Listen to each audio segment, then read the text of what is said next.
બનાવશું ફરાળી હાંડવો।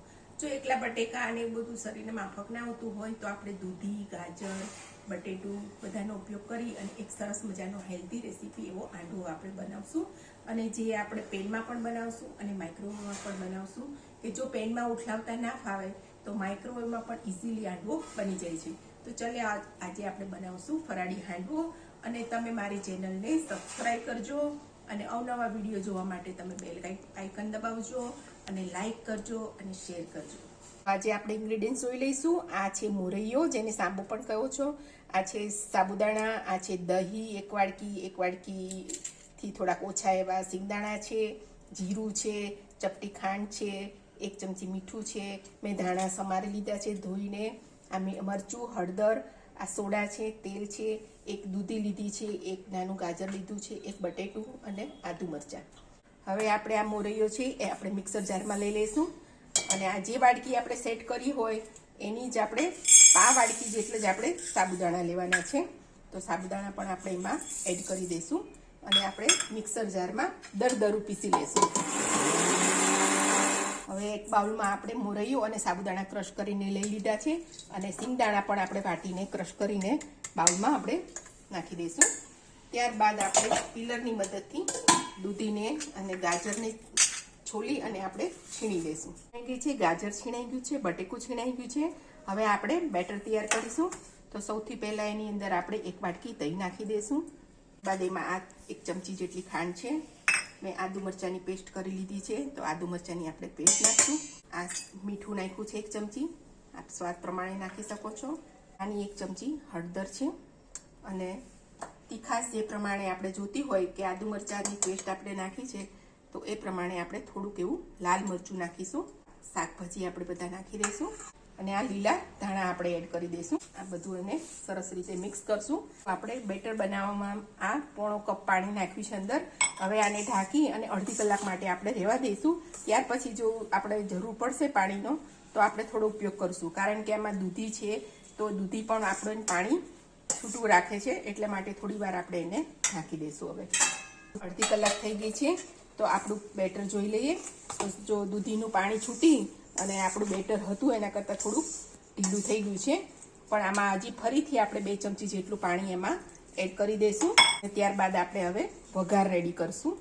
તો આમાં 2 ચમચા જેટલું આપણે તેલ નાખી દીધું છે અને ફરાળી આઈટમ છે તો આની અંદર આપણે રાઈ નહીં નાખીએ, જીરું અને તલનો ઉપયોગ કરીશું। તો આ 1 ચમચી જેટલું જીરું છે। તો તેલ ગરમ થઈ ગયું છે તો એની અંદર આપણે થોડું જીરું એડ કરી દઈશું। ત્યારબાદ એમાં 1 ચમચી તલ નાખીશું। હવે જીરું અને તલને 2 ચમચી તલ નાખી દઈશું, આપણે તતડવા દઈશું અને રાઈ આપણે તતડી રહ્યા છે તો આની અંદર આપણે આ 1 નાની ચમચી આપણે સોડા અહીંયા મૂકી દઈશું અને એની ઉપર પછી આપણે આ ગરમ તેલ રેડી દઈશું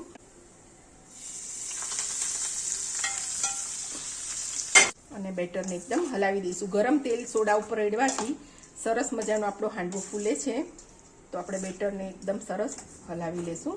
આપણે થોડા પેનમાં પહેલાં તલ નાખી દઈશું અને પછી એની ઉપર આપણે આપણું બેટર રેડી અને આમ પાકી દઈશું। મીડિયમ ટુ હાઈ ફ્લેમ ઉપર આપણે એને ચડવા દઈશું। હવે માઇક્રોવેવમાં બનાવવા માટે આપણે પહેલાં આ બાઉલ લીધું છે, પોળું બાઉલ લેવાનું, જે એને ઓઇલથી ગ્રીસ કરી લઈશું આપણે પહેલાં અને પછી એની અંદર આ જે બેટર આપણું વધેલું હતું એની અંદર નાખી દઈશું અને થોડું થોડું આમ સ્પ્રેડ કરી લઈશું। હવે આપણે માઇક્રોવેવમાં આને મૂકી અને 5 મિનિટ માટે સ્ટાર્ટ કરી દઈશું। હવે 6 થી 7 મિનિટ થઈ ગઈ છે તો આપણો હાંડવો આવો ચારે બાજુથી નીકળી ગયો છે એકદમ। તો હવે એને આપણે ઉપર આ બીજી ડીશ ઢાંકી અને આપણે આમ ઉઠાવી દઈશું એને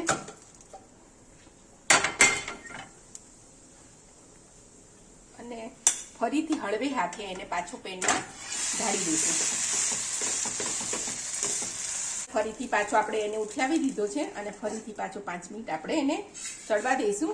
હવે માઇક્રોવેવમાં જે આપણે હાંડવો મૂક્યો હતો એને મેં ફરીથી ચેક કરી અને ફરીથી 2 મિનિટ માટે પાછું ચાલુ કર્યું હતું, એટલે ટોટલ આની અંદર 7.5 મિનિટ થઈ છે। તો એ હાંડવો પણ આપણે ચેક કરી લઈશું। તો અંદરથી ચાકુ ક્લીન આવે છે અને ફરતો ઉખડી ગયો છે। તો આ માઇક્રોવેવનો હાંડવો પણ આપણે તૈયાર થઈ ગયો છે. હવે ફરીથી 4 મિનિટ જેવું થઈ ગયું છે અને નીચેથી આપણો હાંડવો ચડી ગયો છે. તો આપણે હવે એને પ્લેટમાં લઈ લઈશું. આ રીતે આપણે હળવે હાથે પ્લેટમાં લઈ લઈશું. જે આપણે પેનમાં બનાવ્યો છે એનો હાંડવાની જેમ આવું પડ બને છે, જ્યારે માઇક્રોવેવમાં બનાવેલામાં પડ નથી બનતું, પણ આ ઉપરથી અને નીચેથી ચડી જાય છે. તો આ માઇક્રોવેવનો છે અને આ પેનમાં છે. તો બે હાંડવા આપણા રેડી થઈ ગયા છે. એની સાથે મેં લીલી ચટણી સર્વ કરી છે. તો રેડી છે આપણી ડીશ.